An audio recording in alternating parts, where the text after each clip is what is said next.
नमस्कार साथीहरू, आउनुहोस् प्युठानको सुन्दर यात्रामा सँगै निस्कौँ। हाम्रो यात्रा सुरु हुन्छ प्युठानको सुन्दर बागदुल्ला बजारबाट। वारिपारीको हरियालीले यो ठाउँलाई निकै सुन्दर बनाएको छ। हाम्रो अगाडि बगिरहेको यो हो प्युठानको झिमरुक खोला। स्वच्छ पानी, हरियाली डाँडाहरू र शान्त बहावले यहाँको प्राकृतिक सौन्दर्यलाई मनमोहक बनाएको छ। यो हो प्युठानको मुख्य बस पार्क। विभिन्न ठाउँबाट जोड्ने यो स्थल यहाँको दैनिक जीवनको महत्त्वपूर्ण केन्द्र पनि हो। यी अगाडिका फाँटहरू हुन् झिमरुकका फराकिला र उर्वर फाँटहरू। मौसमसँगै रङ बदल्ने यी खेतहरूले प्युठानको प्राकृतिक सुन्दरतालाई अझ जीवन्त बनाउँदछन्।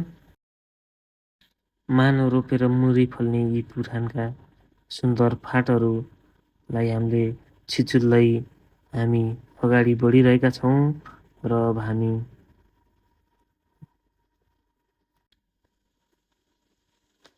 टिकुरीमा प्रवेश गर्यौँ। टिकुरी हुँदै हामी अगाडि बढिसकेपछि हामी पुण्य खोलातिर अगाडि बढ्यौँ। यो हो पुण्य खोला र पुण्य खोलाबाट हामी अगाडि बढिसकेपछि हामी आउँछौँ सरदारी बहुमुखी क्याम्पस। यो सरदारी बहुमुखी क्याम्पस चाहिँ प्युठानको सबैभन्दा पुरानो क्याम्पस हो। त्यसपछि हामी अगाडि बढ्दै जाँदा हामी आइपुग्छौँ यो प्युठानको बिजुवार बजार। बिजुवार बजारभन्दा थोरै अगाडि देखिने यो जुम्री बजार।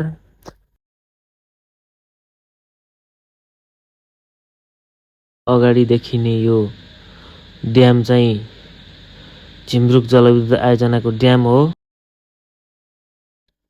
अब यो छेउैमा देखिने यो खैराको सुन्दर गाउँ हो। अगाडि बढ्दै जाँदाखेरि यो देखिने भिङ्ग्रीतिरको साइड हो। यो थोरै लेफ्टमा चाहिँ यो देखिने चकचके साइड। अगाडि बढ्दै जाँदाखेरि चाहिँ हामी कुडुलेको यो गाउँमा पुग्छौँ। झिमरुक र माडी मिसिसकेपछि राप्ती नदीले यो गाउँलाई चाहिँ एक फन्को लाउँछ। एक फन्को लगाइसकेपछि यो सुन्दर गाउँ पार गर्दै हामी बडडाँडाको भिरमा पुग्छौँ। बडडाँडा भिर पुगेपछि हामी अगाडि बढ्छौँ। बाँकी पार्ट 2मा हेरौँला है त। यति नै, धन्यवाद।